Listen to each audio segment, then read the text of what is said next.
जय हिंद। दोस्तों, आज की वीडियो में मैं आप सभी को एक बहुत ही शानदार एनएफओ के बारे में बताऊंगा। ये एनएफओ शानदार इसलिए है क्योंकि ये बहुत ही शानदार कैटेगरी में आ रहा है। इस कैटेगरी के फंड में आप चाहे तो जितना पैसा मर्जी करे लगा सकते हैं, या फिर अगर आपको अच्छा लगे तो इस फंड में भी पैसा लगा सकते हैं। आज की वीडियो के अंदर इस एनएफओ का मैं डिटेल आप सभी को दूंगा, और आज के वीडियो के अंदर में मैं आप सभी को ये भी बताऊंगा कि जब आप इस तरह के कैटेगरी के फंड में, जो कि large and mid cap category है, यहाँ पे पैसा लगाते हैं तो क्या है मैंडेटरी सेबी की इस फंड को कैसे मैनेज करना चाहिए।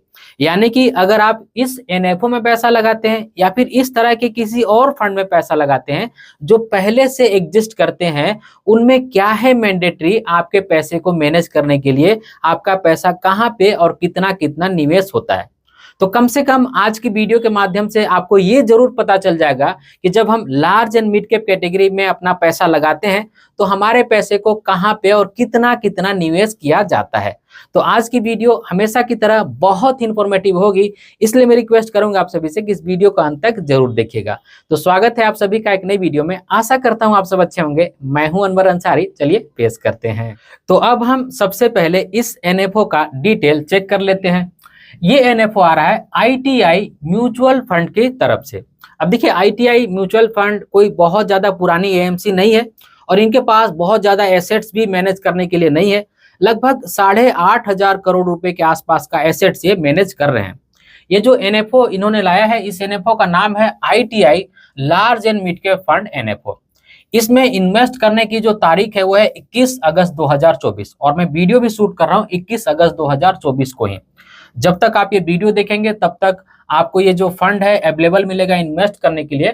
और इसमें इन्वेस्ट करने की जो आखिरी तारीख है एनएफओ के दौरान वो है 4 सितंबर 2024।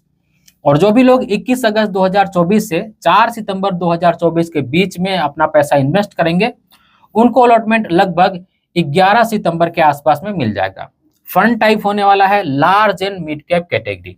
पर्सनली मुझे इस तरह के फंड पसंद आते हैं, क्योंकि जब आप इस तरह के फंड में अपना पैसा लगाते हैं तो आपका पैसा लार्ज कैप स्टॉक्स में भी जाता है और आपका पैसा मिड कैप स्टॉक्स में भी जाता है।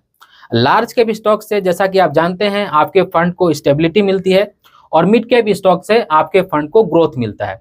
तो स्टेबिलिटी और ग्रोथ का एक बहुत ही अच्छा कॉम्बिनेशन हमें मिल जाता है इस तरह के फंड से, जो कि large and mid cap category के होते हैं। इस फंड का जो बेंचमार्क है वो है Nifty large mid cap 250 TRI. ऐसा इसलिए है क्योंकि जो 100 कंपनी होती है हमारे देश में सबसे बड़ी, वो लार्ज कैप है, और उसके बाद जो 150 कंपनी होती है वो मिड कैप है। तो यही इसका इंडेक्स बेंचमार्क भी होने वाला है, यानी कि लार्ज मिड कैप 250 टीआरआई। और इसमें इन्वेस्ट करने का जो मिनिमम अमाउंट है वो एसआईपी के माध्यम से 500 रुपये है, और लमसम के माध्यम से 5,000 रुपये है। और इस फंड में जब आप इन्वेस्ट करेंगे, क्योंकि ये एनएफओ है, तो ज्यादातर एनएफओ में ऐसा ही होता है कि हमें 10 रुपए के प्राइस पर एनएबी मिलती है। इस बात से कोई फर्क नहीं पड़ता है कि 10 रुपए के प्राइस पर मिल रही तो इसका मतलब सस्ता मिल रहा है। हमारा ये मेंटेलिटी होता है कि हमें थोड़े से कम प्राइस पर एनएबी चाहिए। तो ऐसे लोग जो मेंटेलिटी रखते हैं उन लोग ऐसे फंड में इन्वेस्ट कर सकते हैं। ऐसे ये जो कैटेगरी है वो बहुत ही शानदार है।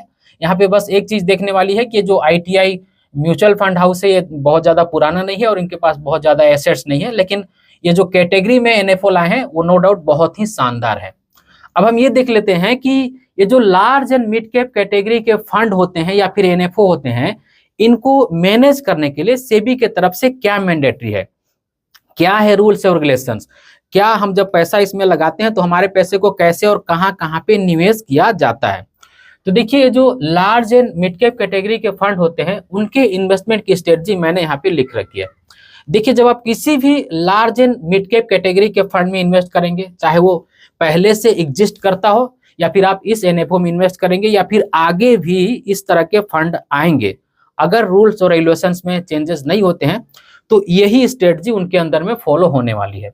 तो जब भी आप किसी भी large and mid cap category के फंड में अपना पैसा इन्वेस्ट करते हैं तो फंड मैनेजर के पास ये छूट होती है, या फिर आप ये कह सकते हैं कि ये रूल्स है कि वो लार्ज कैप स्टॉक्स में आपका पैसा 35% से, यानी कि 35% से 65% के आसपास में लगा सकती है।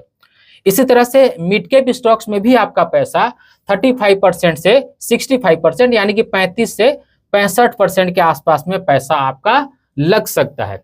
और other than large and mid cap stocks, यानी कि large and mid cap stocks को छोड़ करके भी जो स्टॉक्स होते हैं जैसे में स्मॉल कैप हो गए या फिर माइक्रो कैप हो गए, उनमें भी आपका पैसा 30% के आसपास में लग सकता है। तो आपका जो मुख्यतः पैसा है वो कम से कम 35% लार्ज कैप स्टॉक्स में तो जाएगा ही, और 35% जो है मिड कैप स्टॉक्स में तो जाएगा ही। फंड मैनेजर को अगर लगता है तो ज्यादा भी लगा सकता है। और other than large and mid cap यानी कि 30% के आसपास पैसा आपका जो है स्मॉल कैप और माइक्रो कैप में भी जा सकता है। लेकिन देखा गया है ज्यादातर यही कि ज्यादातर एक्सपोजर जो है वो लार्ज कैप मिड कैप का ही रहता है, स्मॉल कैप और माइक्रो कैप का बहुत कम देखने को मिला है। लेकिन खैर ये पूरी तरह से फंड मैनेजर के हाथ में होता है। डेथ इंश्योरेंस एंड और मनी मार्केट में भी यहाँ पे देख सकते हैं कि 0% से लेकर के 20% के आसपास का पैसा लग सकता है।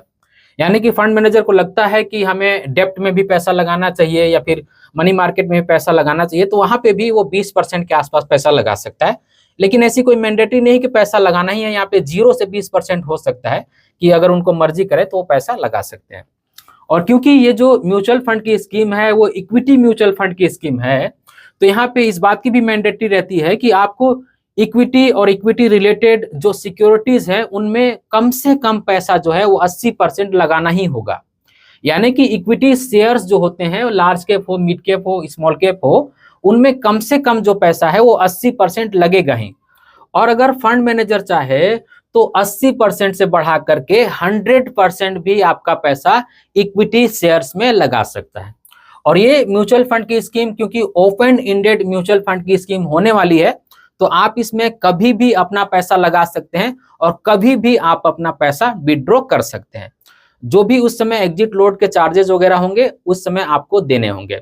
तो ये जो मैंने स्ट्रेटजी बताई है इन्वेस्टमेंट की, जो इस कैटेगरी के फंड पर लागू होती है, ऐसा नहीं है कि ITI large and mid cap fund के ऊपर में ही सिर्फ लागू है या फिर ये जो एनएफओआर है सिर्फ इसी पर लागू है। इस पर तो लागू होगी ही। जो भी large and mid cap category के फंड आगे भी एनएफओ आएंगे और रूल्स रेगुलेशंस में कोई चेंजेस नहीं होते हैं, तो यही सारे रूल्स फॉलो होंगे। या फिर जो पहले से भी एग्जिस्टिंग फंड है जो large and mid cap category में आते हैं, उन सभी पर यही रूल्स अप्लाई होते हैं। तो जब भी आप किसी भी large and mid cap category के फंड को देखते हैं या फिर इन्वेस्ट करना हो, तो आप ध्यान में यही रखिएगा कि आपका जो पैसा है इसी इन्वेस्टमेंट के जरिए से यानी कि इसी स्ट्रेटजी के जरिए से आपका पैसा निवेश किया जाएगा। तो आज की वीडियो के अंदर में मैंने इस एनएफओ के बहाने ही सही आपको ये बताया कि जब आप large and mid cap category के फंड में अपना पैसा लगाते हैं तो आपका पैसा कहाँ पे और कितना कितना कैसे लगाया जाता है। तो उम्मीद करता हूं कि आज की जो वीडियो है आप सभी को पसंद आई होगी। अगर आज की वीडियो आप सभी को पसंद आई है तो इस वीडियो को एक लाइक जरूर कर दीजिएगा और इसी तरह की वीडियो देखने के लिए चैनल को सब्सक्राइब कर लीजिएगा। और इस वीडियो को अपने फ्रेंड और फैमिली के बीच जरूर से शेयर कीजिएगा ताकि वो भी अवेयर हो जाए। इस वीडियो के आखिर में बस मैं आपसे इतना ही कहना चाहता हूँ कि अपना और अपने फैमिली का बहुत ख्याल रखिएगा। मैं मिलूंगा इसी तरह किसी और वीडियो में, तब तक के लिए बाय।